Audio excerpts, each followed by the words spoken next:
Hi guys, going to run through a quick breathing tip. So at this point you've gone through the basic breathing techniques, you've got a sense of why breathing is important, and hopefully you're practicing daily. And a basic thing to a basic milestone to aim towards with your breathing practice is to be able to really drop down the rate of breathing at will. So to be able within 30 seconds to a minute to drop down your rate of breathing because you have that amount of control over it and that amount of awareness. So a general goal to aim for is something like six, maybe 5 to 6 breaths per minute. So an inhale, pause, and exhale will be one cycle. So 5 of those to 6 of those. 5 would be good if you could do 5 within a minute. If you can drop things to that rate and do that comfortably and you're not gasping for air at the end of it, that's going to be a great sign of your progress. It's going to mean that you're beginning to get really good control over your breathing, and it's a good, fairly objective marker of where you are. So another thing to think about with the breathing is we really want to be comfortable in slowing it down, and a way to think about it is almost like the inflation of a balloon. So think about, as you're inhaling, you're kind of building up pressure as if you're filling a balloon down into your belly, and as you pause and hold your breath, you want to feel that tension there, and you're kind of resisting that tension. And then as you exhale, I don't want you to forcefully exhale. I want you to just, as if you're opening a valve and you're just letting that balloon deflate. And this is important because it's training a lot of the reflexive contractions of the diaphragm and pelvic floor. These are muscles that we don't really consciously contract, and they will affect the mechanics of the spine and the pelvis quite a bit.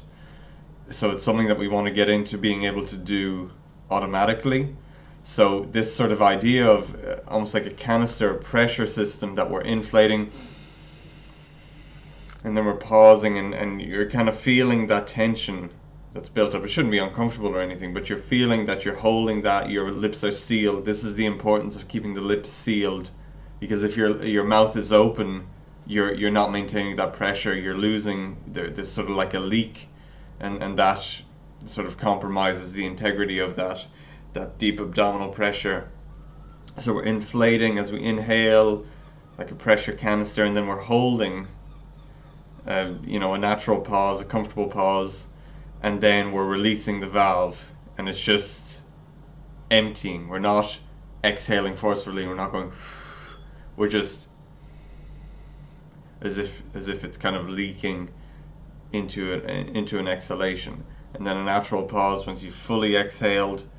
This is another thing, you fully exhaled and you're waiting for that reflexive inhalation again, and it becomes this kind of pressure system, valve system, which is much more effortless and integrates all of the musculature far more sort of efficiently. So it's really about the interplay between the diaphragm and the pelvic floor as they go back and forth, and you have again this kind of pressure system interaction. So once you've kind of mastered that and kind of tuned into that sensation, again, it should be comfortable, it shouldn't be hard, but there is that bit of tension you're building.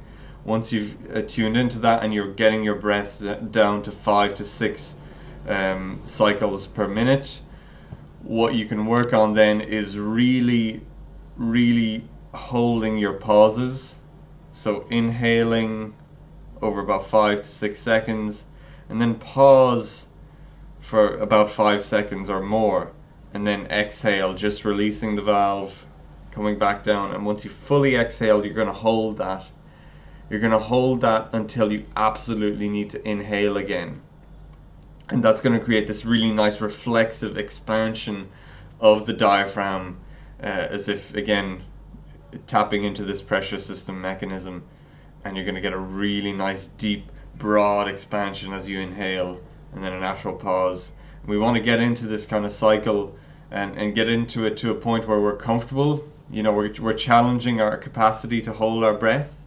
This is, proper breath training, but We want to get to a point where we can do it comfortably, and we know at what point we can maintain this without going out of breath and without suddenly having to gasp and to breathe through your mouth or to breathe heavily. So those are a few things that you can work towards, getting it down to 5 to 6 breaths per minute, then tapping into that kind of pressure system sensation, and then once you're kind of comfortable with that, really trying to elongate the pauses so that you're really increasing your tolerance of carbon dioxide, which is going to calm the nervous system down, and it's going to train your body quite a bit and help you have way more control, like way more control over your pain.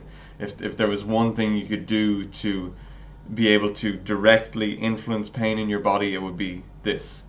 So again, breathing seems really simple, it seems, because you do it all the time, but it's something that can be really fine-tuned and expanded on. It's something you could study for a lifetime and always discover new things. And I'm doing this about 3 years now, and I'm still